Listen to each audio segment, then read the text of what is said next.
we missed last week. I know the snowpocalypse didn't quite manifest itself here.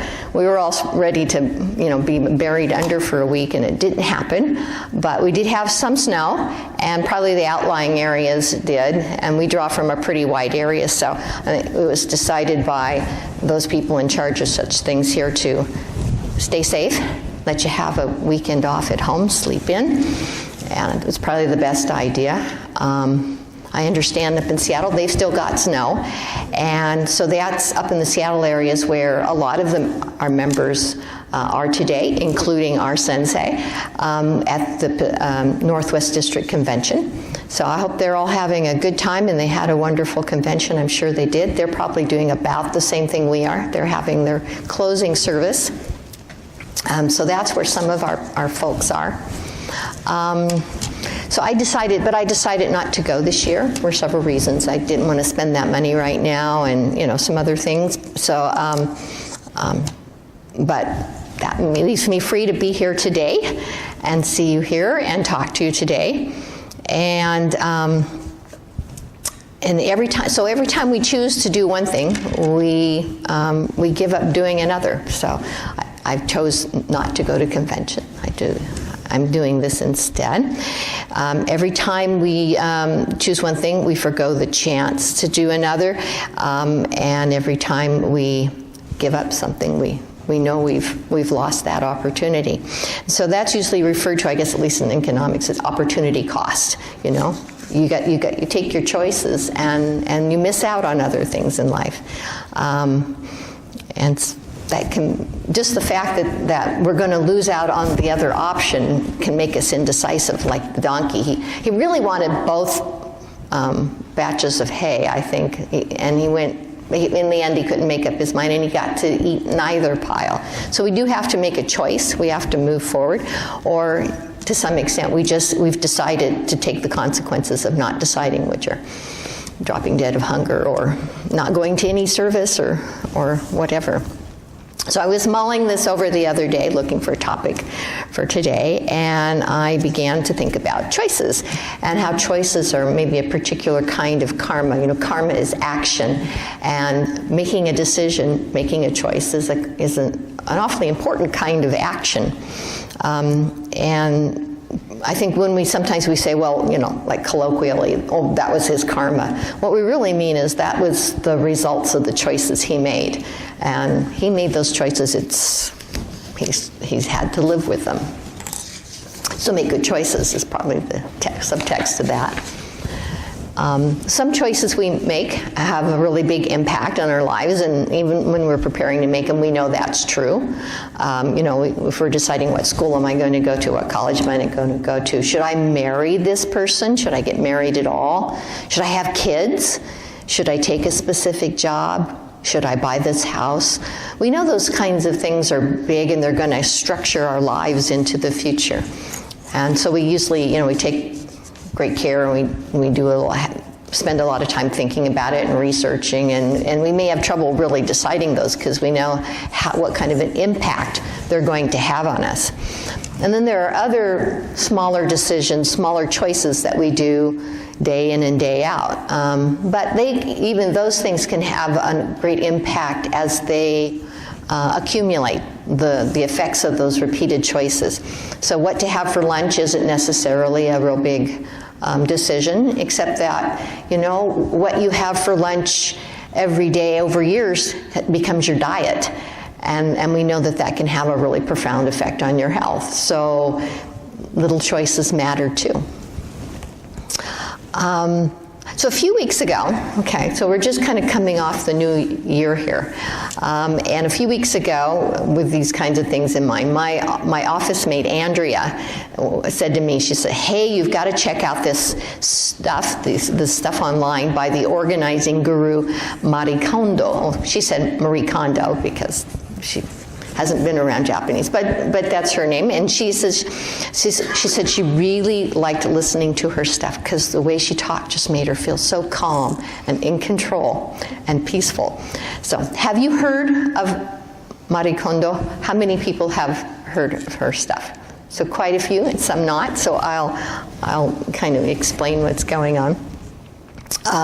So she's an organizing guru, and she started her things in Japan, and then she's come to America, and her stuff is translated into multiple languages, not just English. She calls, because it's Kondo Mari, she calls her method the KonMari method. It's a method of organizing your stuff. She's written several books, a couple of big ones, the ones that are popular, The Life-Changing Magic of Tidying Up, and Spark Joy. And sparking joy is one of her big things. So it sounds kind of, you wonder if this is kind of flaky, if you, I think a lot of people, if you just hear this. And she's even, I saw her on Colbert the other night on the late night talk show. So she's become a little bit of a celebrity going around to talk shows and things. So when my coworker said, "Oh, you need to check her out," I said, "Well, I mean, I had heard of her, and I'd heard a couple little things on the radio describing her, what her thing was, but I hadn't followed up in any way. I said, well, this is my coworker. I ought to check out what she has to say, or I don't, I want to have something to talk to her about, know what she's thinking about." So I looked on YouTube, and I watched some of her things, and since I was really early in the year, one of my resolutions is I got to clean up some of these messes. I was thinking about decluttering, so I thought, well, some of her ideas look interesting. So after I watched some of the videos of what she had done and what other people had done in response to her, I started listening to an audio version of her Spark Joy book, and that was, there was some more detail in there, and that was really interesting. And then I started watching, she has a Netflix series, Tidying Up. Some of you might have watched. So I've watched all of those. So basically what her system is you go methodically through all of your belongings, and you get rid of any that don't spark joy. You decide what to keep by what she calls sparking joy. And when she describes it, she's like this intensely cute person. Everybody finds her just adorable. She's small and young, and she's a very nice person, clearly. And she says it sparks joy. Just like, I love this thing. And so that's how she basically describes it. When you're trying to, when you take hold of something, do you really like it or not? And if you don't, probably I get rid of it. So you have to feel good about your belongings. She has you go through your things very methodically. So first, all your clothing. What don't you like? What do you never wear? What doesn't fit you? I just love to put this on and cuddle in it. That's sparking joy, so you should hang on to that. Then you go through your books. Don't keep everything. You don't have to keep your old textbooks from the course you hated in college. And you go through your papers, and then she just uses the word komono, your stuff. The stuff in your kitchen, the stuff in your bathroom, the stuff in your garage, and all of those things. And then finally, the last thing is you go through your sentimental things. Once your ability to judge what you want to keep and throw away is finally honed by going through everything else you own, then you go through your sentimental items. So after you've pared down, as you go through it, after you've pared down each broad category, then you store it. You put it away, and she has a lot of suggestions for how to do that well. And she wants to make sure that you know where everything is, and you can see it, and you can find it when you want it, and you have a place to put it away. So, and her most signature method is the way she folds clothes, puts them in drawers so that everything is in one efficient layer, and you can just look in your drawer and there everything is, and you know exactly what you have, and it's tidy and it's wonderful. And you don't have to move things and jumble them all up again, they stay tidy. So that's like her. She actually kind of folds regular clothes kind of a little bit like a kimono. So that's, it comes out of the Japanese culture that we don't have that background to think to do that. So I've been doing a little bit of a toned down version of this. I have not KonMari'd my entire house or anything. And it's a verb. You'll see it on there that people use it as a verb now. So I've been going through my clothes a couple drawers at a time and pulling everything out and going, okay, and folding them up and putting them away. And her folding method works really well. They look great in the drawer. It's kind of like filing. If you've ever worked in an office, you turn your drawers more like into file drawers where all of your clothes are lined up. And it takes a little more work and discipline after you do your laundry to fold them right and put them in, but you don't have to pull everything out looking for that one sweater that you really wanted. So I'm not really getting rid of that much stuff. I'm not purging.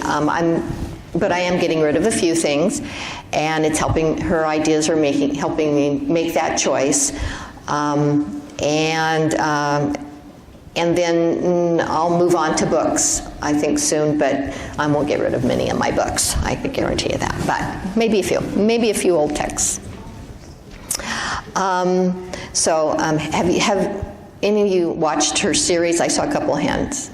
A few, yeah. So it's actually better than it sounds. Watching other people clean up their house, it's actually a lot more interesting. It's good reality TV. I don't think they stage any bicker, fights or anything. But you watch people as they go through this process. And in the show, Marie Kondo and her translator, she speaks just a little English. She's moved to California, and she's, obviously she's becoming famous, and she has a couple of kids now, and she knows how messy things get. I think that probably enriches things from her original ideas, because she's still dealing with children. So she goes to people's houses who apparently beforehand have said, help me clean up my stuff. And she goes there and she talks to them and she greets their house and she coaches them. She makes several visits and coaches them through the steps and then leaves them to sort out the things. And she says, I love a mess, because she loves to clean up. So she does that, and then we watch the people go through this process. One of the things she starts out with is she asks, what kind of home do you want? What do you want your home to become? And you have to envision that. And I want to help you create that home and experience more joy in your home. Sounds good. You might be a little skeptical that she can do that, but so they, and the people they really, rationally in their heads, they really do, I'm going to get rid of a bunch of the stuff so I can find a place for everything. It's getting in my way. I can't find things when I want them. I know I've got one somewhere, but I can't, so I buy another one. Or when I use something, I don't know where to put it when I'm done. The kids are always asking me where to find things. My husband's always asking me where to find things. I'm embarrassed for people to see my garage, things like that. Sometimes it's it's actually causing conflicts in the family because they can't clean up. So they start choosing things, and the choosing is really difficult. It's really difficult, and that's where it gets interesting. Is we watch how these people wrestle with how difficult it is to choose, keep, get rid of, keep, let go. And you begin to identify with a lot of the problems they have choosing. So sometimes the problem is they've spent a lot of money on something. They've got golf clubs or something. They've got stuff that they spent a lot of money on, and they feel like, how can I get rid of it? Or they think they might use it. I'm going to have another kid. I'm going to keep all the baby clothes from the last one. But more often, the problem is that they have some kind of emotional attachment to their things. That like the outgrown baby clothes, that every piece reminds them of when their child was tiny.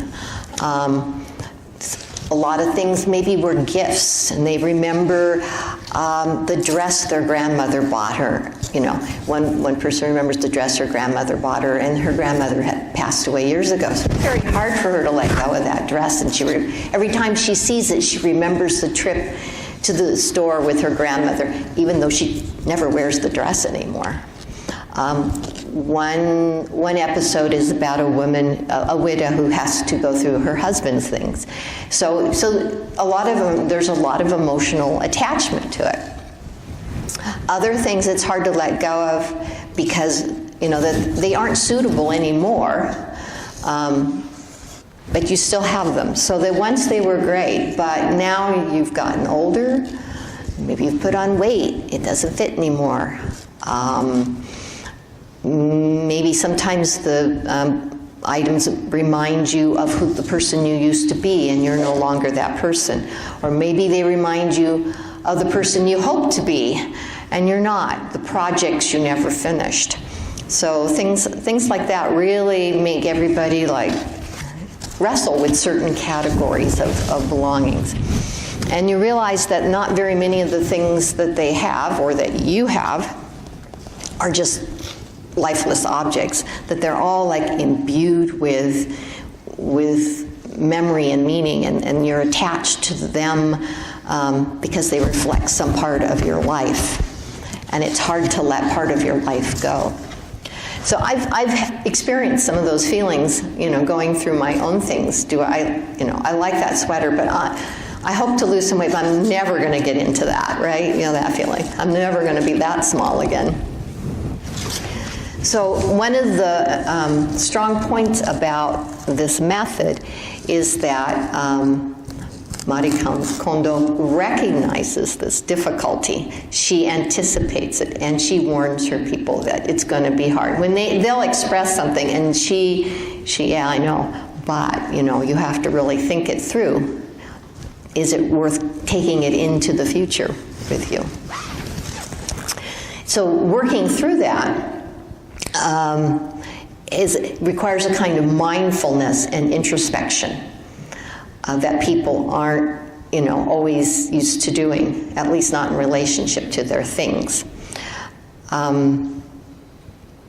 So when you do that, you know, they start doing it, and they keep bumping into their self-image. They bump into all this emotional baggage.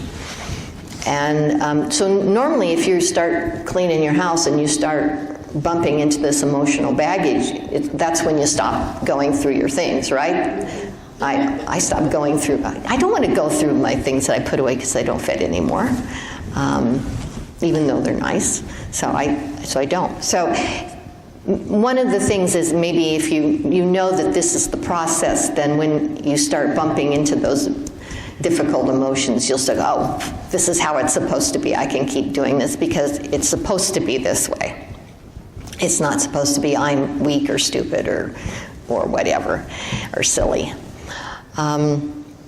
So her method sometimes kind of, sometimes I think this is maybe off-putting some people, it's really kind of spiritual.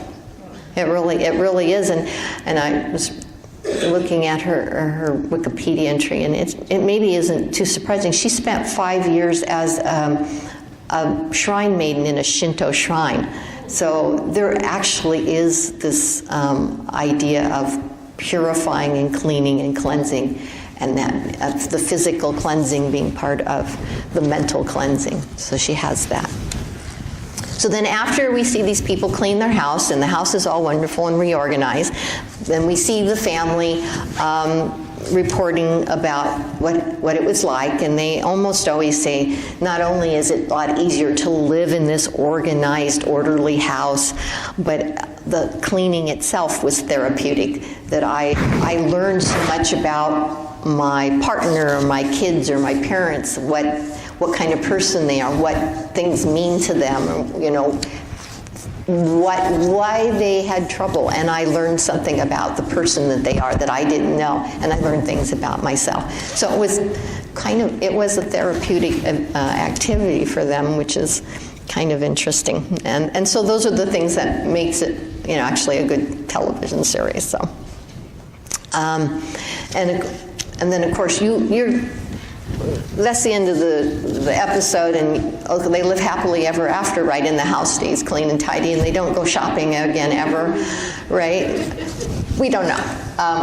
We don't see that. I'm sure some of them must backslide, but that remains to be seen, and it certainly remains to be seen for me too if I will continue making those better choices.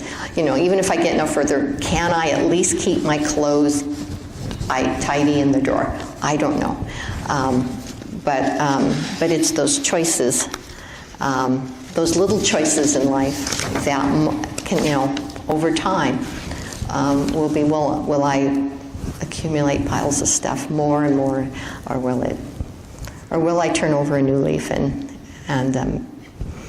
change my karma? Blossoms come about because of a series of conditions that lead up to their blooming. Leaves are blown away because a series of conditions lead up to it. Blossoms do not appear independently, nor does a leaf fall of itself out of its season. So everything has its coming forth and passing away. Nothing can be independent without any change, even our houses. So, please join me in Gasho. Namo Amida Butsu. Namo Amida Butsu. Namo Amida Butsu.